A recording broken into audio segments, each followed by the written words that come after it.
Horror कहानियां थी। कौन थी वो? मैं 8 महीने की प्रेग्नेंट थी और अपनी डिलीवरी के लिए अपने मायके गई थी। माँ ने मुझे फोन पर बताया, घर के पीछे की तरफ जो खाली जमीन थी ना, वहां पर एक नया कमरा बनवा लिया है। इतने सालों के बाद जैसे ही अपने घर में कदम रखा, कुछ अलग सा लगा।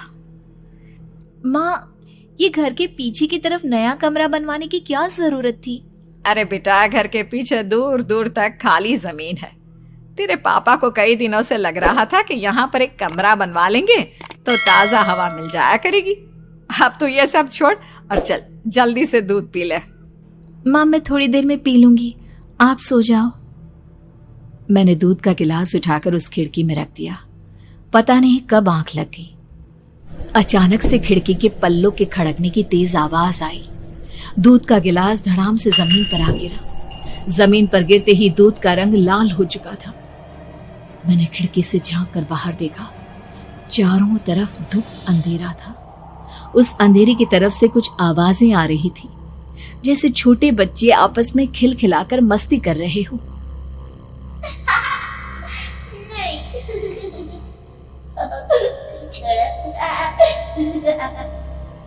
इतनी रात को इतने घनघोर अंधेरे में बच्चों की आवाज कैसे आ रही है? घड़ी में वक्त देखा तो ठीक 12 बजे थे। देखकर मैं सन्न रह गई। बुरी आत्माओं और भूतों की कई कहानियां मैं सुन चुकी थी। वक्त भी कुछ ऐसा ही था। ऊपर से मैं प्रेग्नेंट। सुना था कि ऐसे वक्त में अक्सर बुरी आत्माएं औरतों का पीछा करती है, तो क्या मेरे पीछे भी? पसीने से तरबतर बड़ी मुश्किल से, जैसे कांपते हाथों से मैंने उस खिड़की को बंद किया।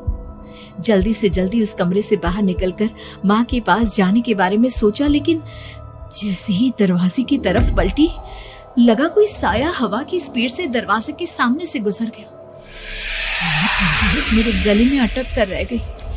मैं जोर से चीख कर माँ को बुलाना चाहती थी, लेकिन वो आवाज खुद मेरे कानों तक नहीं पहुंच पा रही थी। तो माँ तक कैसे पहुंचती? खिड़की के पल्ले एक बार फिर तेज हवा के झोंके से धड़ाम करके खुल गया और पूरी ताकत से मैं चीख पड़ी। जानती थी मेरी चीख की आवाज सुनकर कुछ ही सेकंड में माँ वहां पहुंच जाएगी, लेकिन ऐसा कुछ हुआ ही नहीं। मेरा कलेजा डर के मारे फटा जा रहा था। आखिर माँ ने मेरी आवाज क्यों नहीं सुनी? इतनी गहरी नींद में तो माँ कभी नहीं सोती। ठीक पीछे खुली हुई वो खिड़की। मुझ में इतनी ताकत नहीं बची थी कि मैं पलटकर उस तरफ देख भी सकूं। हवा का एक सनसनाता हुआ झोंका उसी वक्त मेरे कानों से आकर टकराया। लगा जैसे किसी ने दबी हुई आवाज में धीरे से मुझसे कहा, चली जाओ यहाँ से। मैंने दोनों हाथ अपने कानों पर रख लिए और एक बार फिर ताकत लगाकर जोर से चीखने की कोशिश की। माँ! पापा! मेरी आवाज उस कमरे की दीवारों से टकराकर वापस मुझे ही सुनाई दे रही थी। जितनी ताकत के साथ मैंने चीखने की कोशिश की थी, कुछ ही देर बाद उससे कहीं ज्यादा तेज और दर्दनाक चीख मुझे सुनाई देने लगी। ये आवाज ठीक मेरे पीछे खिड़की से आ रही थी। वो आवाज मेरे कानों में पिघलते हुए लोहे की तरह गिर रही थी। उन आवाजों में हैवानियत थी। वो आवाजें किसी इंसान की नहीं है, इतना मैं समझ चुकी थी। कांप रहे हाथों से मैंने अंधेरे में कुछ ढूंढने की कोशिश की। तभी अचानक मेरा हाथ बेड पर रखी टॉर्च पर पड़ा। किसी तरह ताकत लगाकर टॉर्च का बटन ऑन किया, लेकिन ये क्या? सामने दरवाजे पर 3 छोटी लड़कियां खड़ी हुई थी। उनके हाथ में स्टील के चमचमाते हुए चाकू थे। मैं घबराकर लड़खड़ाई और पीछे की तरफ हटी, लेकिन तब तक वो मेरे पास आ चुकी थी। उनकी गर्दन टेढ़ी थी और उनके हाथों के वो चाकू मेरे पेट को निशाना बनाने को तैयार।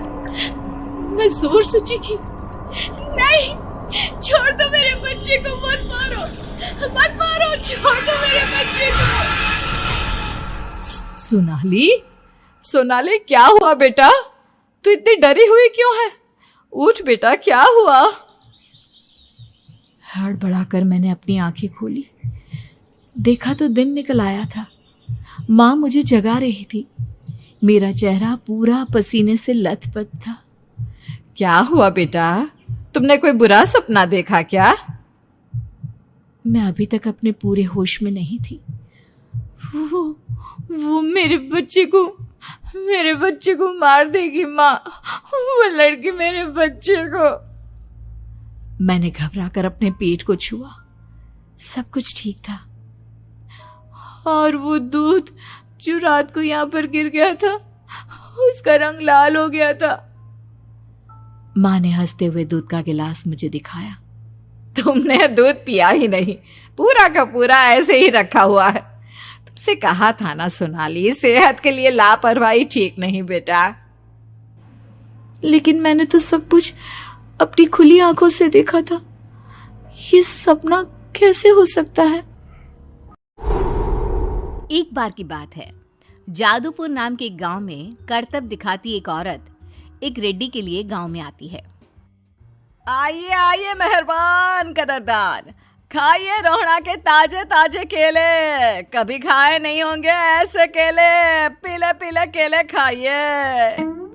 ये कहकर रोहड़ा हाथों में 4 केले लिए उन्हें सर्कल में जोर जोर से हवा में उछालती हुई करतब दिखाती है, जिसे देखकर आसपास के सारे बच्चे अपने अपने मम्मी पापा से उस औरत के पास जाने की जिद करने लग जाते हैं। पापा, ऐसा तो सर्कस में बॉल से होता है ना, ये आंटी तो केले से कर रही है। चलिए ना पापा, देखते हैं। रोहड़ा एक पतली सी तार पर चलती हुई केलों से करतब दिखाती है। आते जाते सभी लोग बाहर रुककर उसके करतब देखते हैं और वाह वाही करते नहीं थकते। जैसे ही एक आदमी पास आकर उसे पैसे देने लग जाता है, तब वो कहती है,